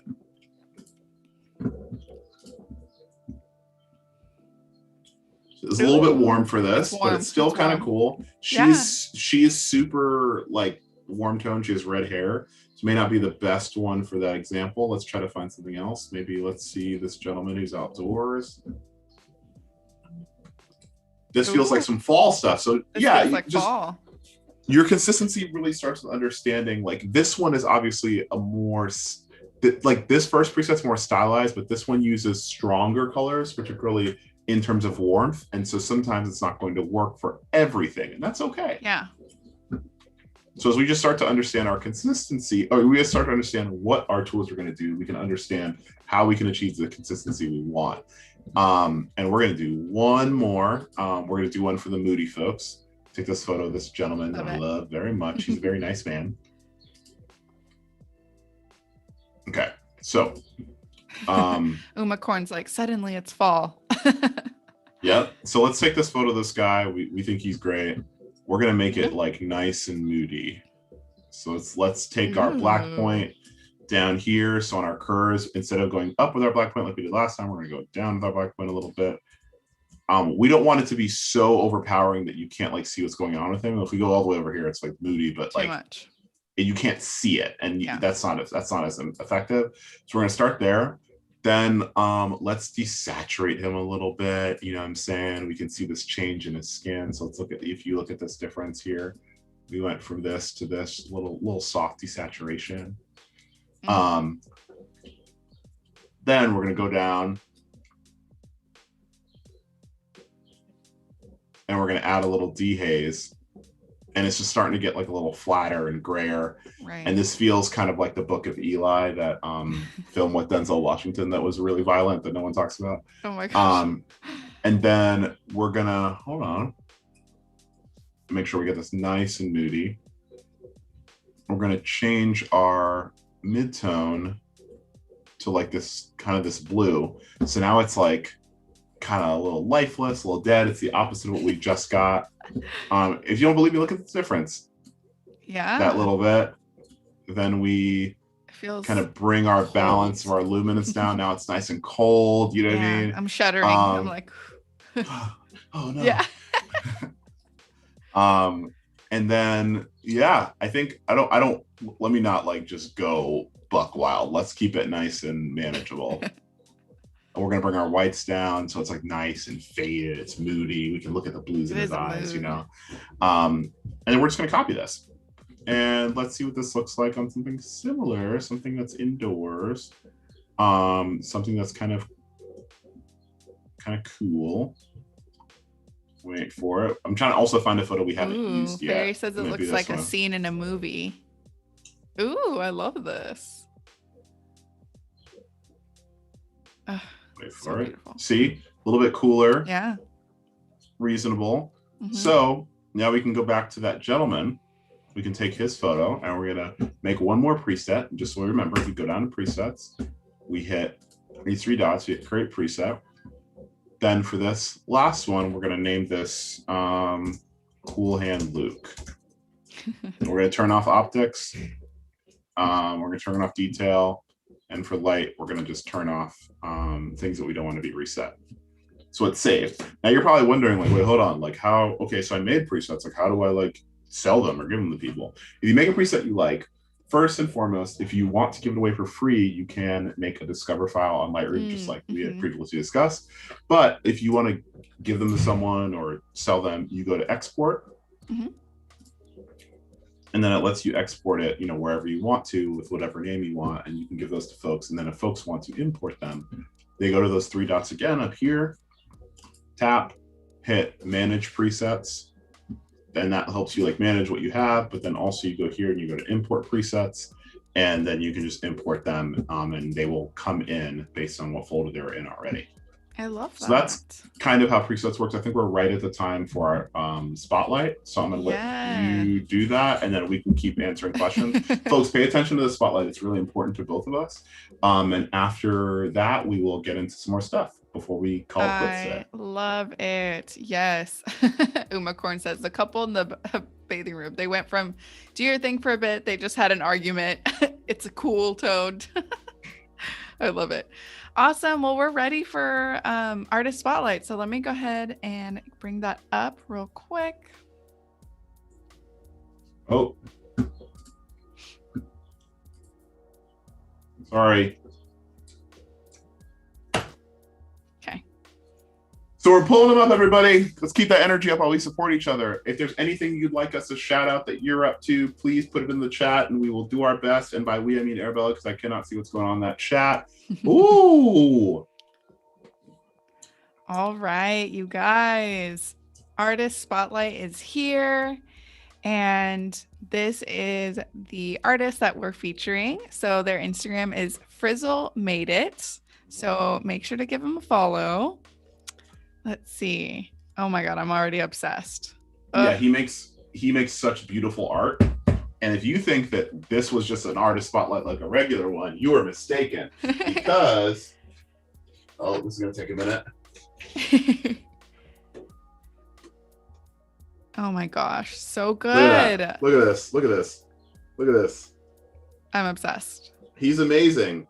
Frizzle was a Lightroom Rising Star last year. He is out of Accra, Ghana, and he makes really incredible surrealist work centered around the concept of water and healing. He was my mentee, and he makes really, really powerful things. And so just so you know, like, I don't make things like this. And it, you know, as long as whatever you're making allows you to communicate what your vision is to the world, then that's your art and you should lean into that. Yes, I love this. Let's like look through a few of these, but oh my gosh. Oh, keep going. I know. You guys, these are beautiful. I just love it. The concepts. How fun. Oh, Jonathan says, those are dope. Black and white. Christine says, the eyeballs are creepy. It's so good. Oh my gosh. Yeah, it's amazing work. It's super creative, and a lot of it was done using Lightroom and compositing, like on phones. So, you know, Nana makes really incredible things that I couldn't do even with a computer. Yeah. I wish Frizzle made it is in here in the chat. If you happen to be, please say hi. I should have told him to come, but I know. Right. V says incredible. Christine, amazing work. I mean, these are just amazing. Oh my gosh. Yeah. I just love the black and white too. Ooh, this is interesting. His work makes me think of that song River by Leon Bridges. Mm-hmm. Does anyone know it? I shouldn't sing, but someone else should. Not me. Beautiful. I love the way they use the like water a lot. I think it's really, really stunning. Yeah. This is incredible. And you said that he uses most of like on an app or just like on the phone? On the phone. He recently just got some different like workflow stuff that he can work through, but for a while it was just on a small phone. That's incredible. I mean, you could do a lot. Like I'm just thinking even like Elise Swopes. Yeah, she works a lot on her phone. Yeah. You Stony should says, have wow, that's slopes on deep. your podcast. I know. We plan on it. Wait, do you know her? Yeah. Okay, I didn't know you did. I was like, No, I yeah, can intro I you, hosted but her. I hosted oh, I her. didn't know that. Yeah, she's great. Oh, these are beautiful. Oh my gosh. Yeah, right? This is incredible. This is the so story. Cool. You all keep making what you want to make and understand that the art that you, whatever you have available to you, I think this is something he has access to. So he brings folks to it, and he draws his vision out, like literally sketches it, and then he captures stuff. And while this may not speak to you, the artistry of it should speak to you, and the opportunity to create something out of nothing, which is such an amazing skill. Yeah. And then this is also great because this is like, you know, showing how you can be consistent too, right? Like maybe not like the way they're using like black and white, and then like, you know, the composites, like they're all, and the use of like water over and over again too. It's like there can be consistency in like through a lot of different things, right? Through color, through what you choose to shoot, and your subject matter, everything, what your subject matter. Wow. Ferry says surreal work, my favorite. Wade says these ideas are great. Christine, lots of inspiration in these photos. Oh, so good. Yeah, absolutely. My artist spotlight's Arabela Espinosa, but we don't need to get into that right now. Oh, these are so good. My gosh. I wonder where they're inspired by, or like how they come up with their concepts. This is incredible. I think so. I think it's just really something. Oh, this is the print you have. Yeah. Oh my gosh. You guys, these are so good. I can't. And so just so y'all know, I'm not faking. You see that thing where it says "like" by Aundre? I'm really out here like there that. We go. Christine says, love the one where he's trying to catch his legs. I'm obsessed. I'm sure we've all felt like that before. Yeah. Oh my gosh. For y'all, once again in the chat, if there's anything you want us to take a look at or shout out, I'm not sure, we may not get to it, but we just, maybe someone else in the chat will be supportive or see your work and be excited about it. Always be your biggest advocate. 100%. Oh, Zeka says, this is amazing. Yes. So good. Whoa. Right? Whoa. Yeah, it's a lot. I'm shocked. Like, I feel like my jaw is dropped the entire time. I don't think you need your bottom jaw for anything, so Oh my God, I love this. Yeah? Okay. Yes, I love the warmth. I think it's like, I just feel like some of them like terrify me, but I think they're really terrifying, powerful. but they're so good. Like, oh my gosh, I love it. I wonder if the models think anything of it. Aww. Oh, no, he's very gracious and very, very kind. I'm really excited. Very, very talented. Yep. Yeah. Oh my gosh. And where is he based again, or where are they based? In Accra, Ghana. Making great stuff, just vibing. That's amazing. Ooh, you see yeah. his eyes? Yeah. Oh my god. Creeping in there. Yeah. many people have cats that look just like that. Oh my gosh. You guys need to follow them right now. frizzlemadeit is their Instagram handle. And check out all of their work. It's beautiful. It is really, really stunning. I'm really, really thrilled. And it's such a mood too. Look at the colors that he uses. Like it's like dark teals, blues, and warm, like, yeah. Oh, so good. So good. How did you meet get to know him, Aundre? So last year Lightroom said, hey, we have Lightroom ambassadors and we have Lightroom Rising Stars. Would the Rising Stars like to have mentors in Lightroom that were ambassadors? And so they had 10 ambassadors and 10 Rising Stars. So the Rising Stars picked who they wanted, and Frizzle foolishly chose me when he could have had much better people. And so we had some good talks, and we still need to make his website because right now he's operating off his Instagram, but I mean, it doesn't matter. The stuff he's making is so stunning at this point. So, like, yeah. So it's just fascinating to see all the things that he's doing with the tools that he has with to the make tools a really that he stunning has. medium. Yeah. Yeah. He's much better at it than me. And me with a whole computer right here. But no, I think that like I've continued to be amazed with his ingenuity and desire to just create things. His tagline is like, I can't write poetry, so I make images. And it's just been really fascinating. Even something like this is like, it's really specific compositing that has to show an understanding of not only image placement, but like this required him to take 3 different photos at 3 different focal lengths. And then be able to like place and resize appropriately for it to like fit and still have all of the honesty of the eye contact of the subject, which isn't easy to do. Yeah. Wow. I'm obsessed. Christine says the shadow reflections in the water are so well done in the composites. Yeah, right? Seriously. Right? Ooh, they're masterful. Don't leave. I love that. Oh, I love this so much. It's so good.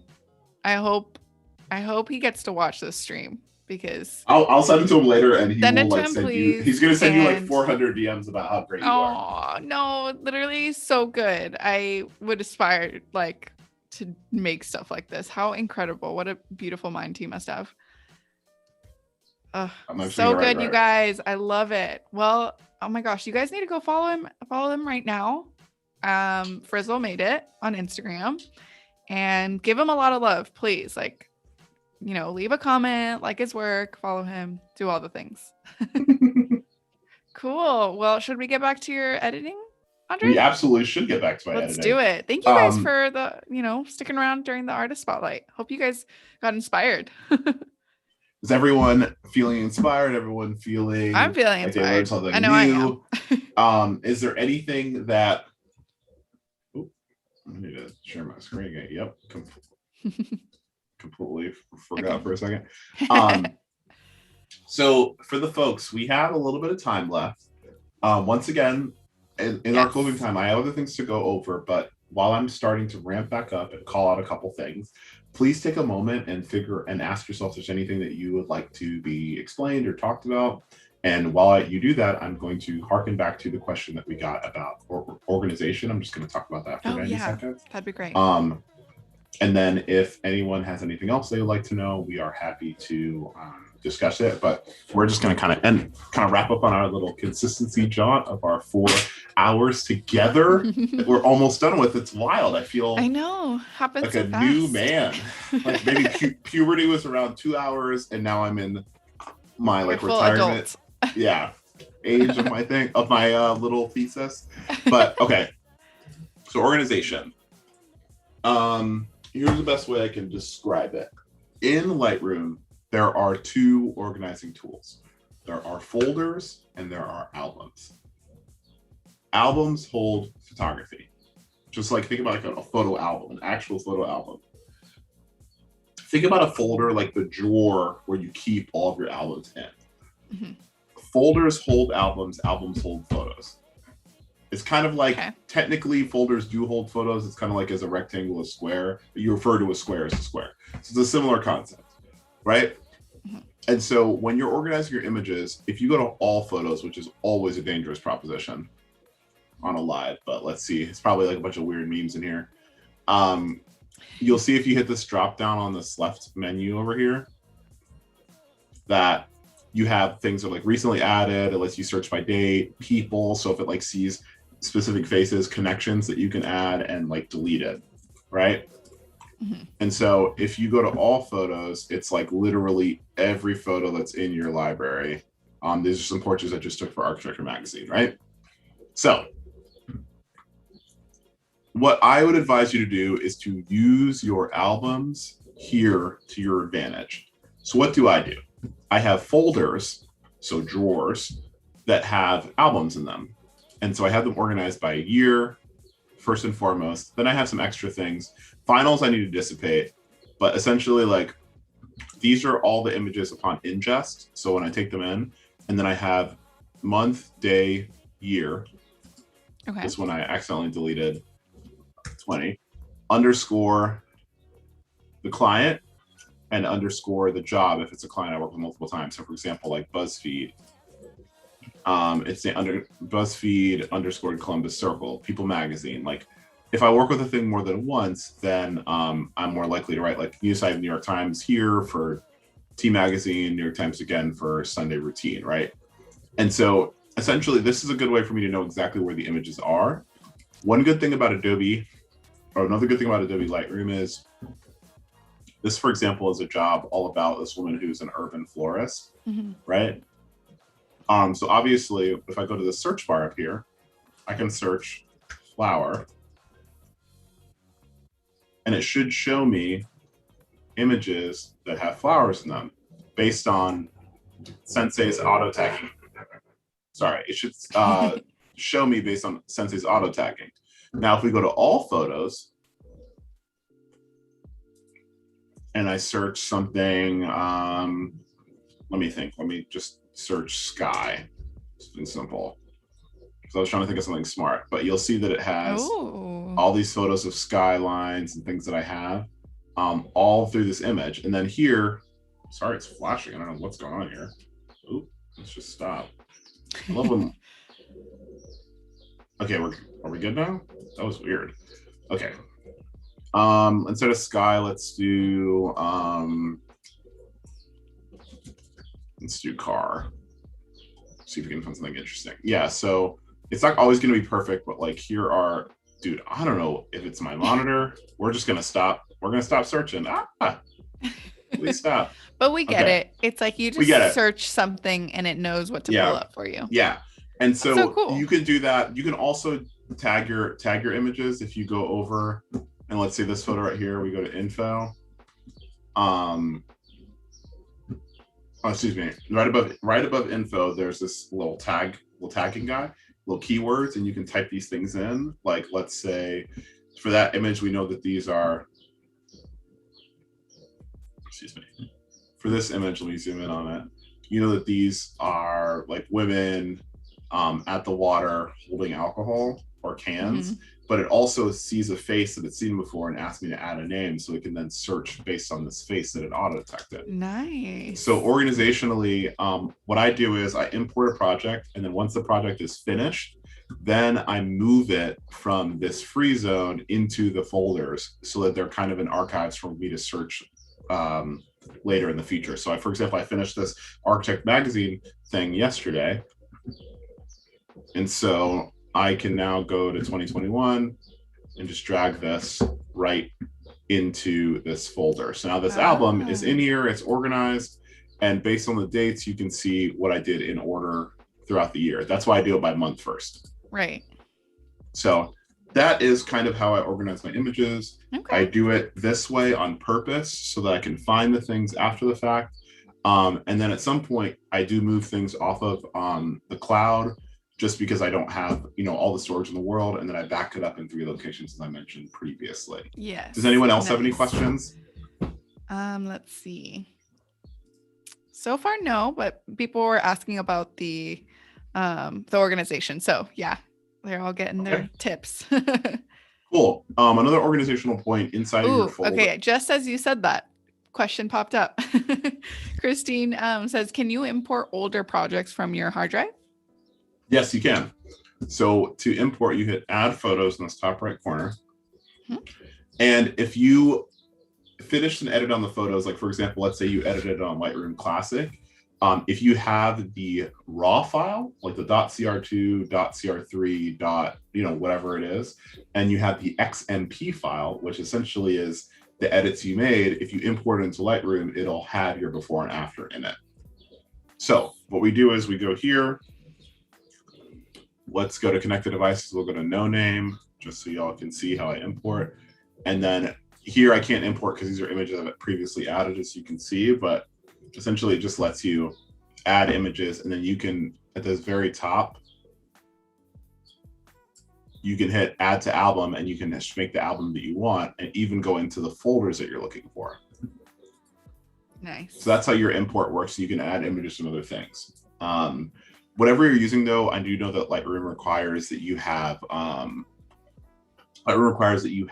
a like some sort of desktop, either a hard drive or your desktop either an external hard drive or desktop hard drive for it to save the previews for. So you do require a little bit of localized storage for that. So that is your import, that's your organization, and let's get right back into a consistent style. Ooh, Jonathan has a question. How about rating and picking the best images? Because I know there's a feature on the LRCC web that picks your best photos, but somehow I do not see it on the desktop version. Oh. So I don't know about the web version, but I will say when you're rating, here's what you want to keep in mind. All right, so as y'all are scrolling through here, you'll see, and these are photos I pulled for y'all, you'll see underneath some of them, there are stars.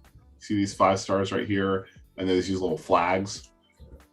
Essentially, when you go into a new project, so let's go to this, these portraits of these women who run a grocery store, you'll see that these aren't rated. So when you're making selects, you're rating your images, when you go through, like, just remember what the goal of the image was. So maybe for this one, my goal is to just show them together outside. And so what I would do is I would rate it 1 through 5, and I do an opt-in rate. So what I mean is, like, instead of going through and saying, here are the photos I don't like, I reject these, I just pick the photos I do like. It ends up kind of being a much quicker process for me. So what I mean by that is I can go through and say, okay, I like this photo, this is a 2. You notice immediately, like, this star rating will come up. Where that matters is first it'll show you down here. And you can, like, make this as a pick or as a reject. But after you've finished making selects, you can click out of this of that single image. You're in your gallery view. You can go up to this search bar, this refined search, and you can just say, I want to see all my photos that are rated greater than or equal to 2 stars. Now I do that, now it's going to show me the 2 photos I have that are already rated. And this is a good way when you're referencing back to your images. Let's say after I photographed this for BuzzFeed, the women from here asked me for the photos so they can use them to promote their, like a book they're doing about, like, business, or they want to just have it for their social media or their Instagram. I don't have to go back through and like, wait, hold on, which images did I do again? And you can work from there. Also, quick side note, you can, one of the great things, I'll just keep going. One of my favorite Lightroom things is you can share this. I can share this album by right-clicking and hitting share an invite.